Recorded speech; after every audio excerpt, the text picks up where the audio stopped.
forgot. All right, let us now do the Yom Yom for today and for tomorrow. Here, let's see if we can do this here. I didn't do it. Okay. HaYom Yom, excuse me. HaYom Yom Chabad. I think this is it. Yep, here it is.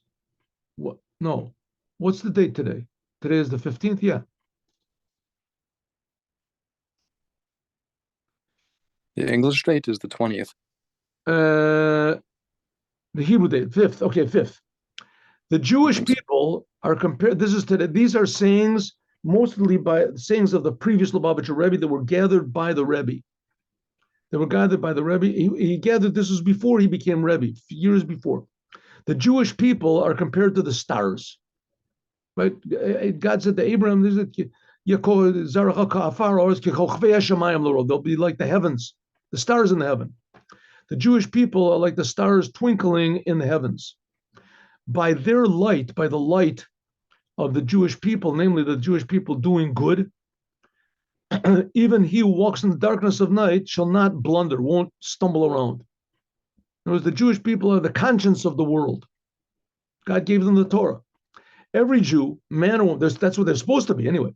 Every Jew, man or woman, possesses enough moral and spiritual strength to influence friends and acquaintances and bring them into the light, to do good.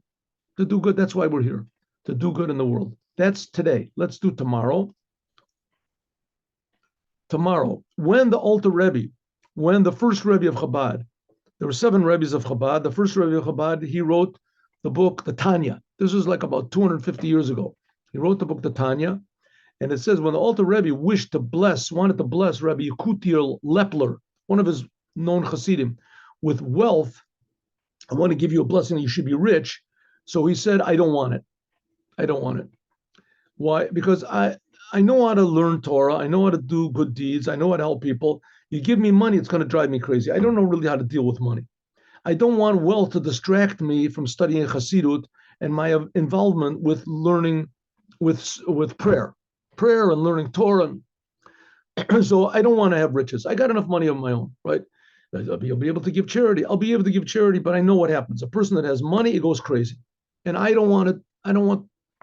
When the Rebbe, by the way, the Rebbe blessed, he said that everybody should be rich. So nevertheless, Yekutiel Lepler said, I don't want it. When the Rebbe wished to bless him with long life, he said, okay, long life, it's a good thing, but not peasant years, not years of just mundane life. Men that have eyes and don't see, that have ears and they don't hear, then they don't perceive godliness, nor do they hear godliness, right? He's happy, wakes up in the morning, he sees maybe a sunset, he sees this, he eats a good meal, and he's happy. He goes down to the park and plays, cards with his friends or something like that. But he doesn't feel. He just lives. He says good morning. Okay, that's also not a bad life. That's okay. A person that's alive is a good thing.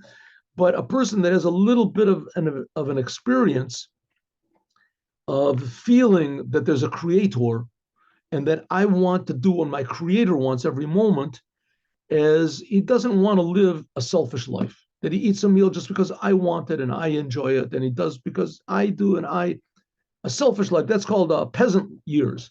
He doesn't want those years. Okay, now these people were, of course, very devoted people to God, but on the other hand, God to them was the creator of the world. That's not a religious idea. God is creating the cats and the dogs and the trees, and that the trees aren't religious. So to feel godliness in everything, that's true life, he said. And you want to give me long life that I'll just be alive, and then I'll be able to eat a meal, and then I'll be able to walk around, That's not a life that I want. Okay, let us now, story time. Here we have the story. Let me stop it.